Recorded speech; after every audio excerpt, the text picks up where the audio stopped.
na bangin na talo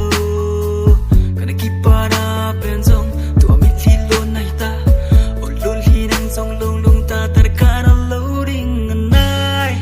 kai hin ho hi pha som khat na ding go luk sit nei chan hi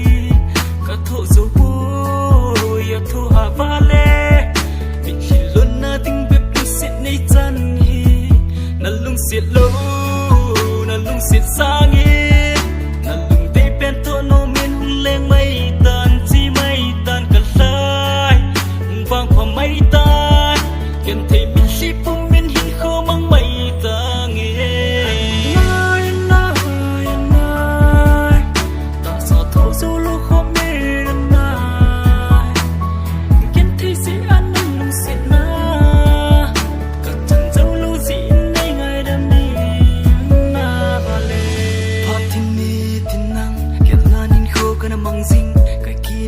bangin na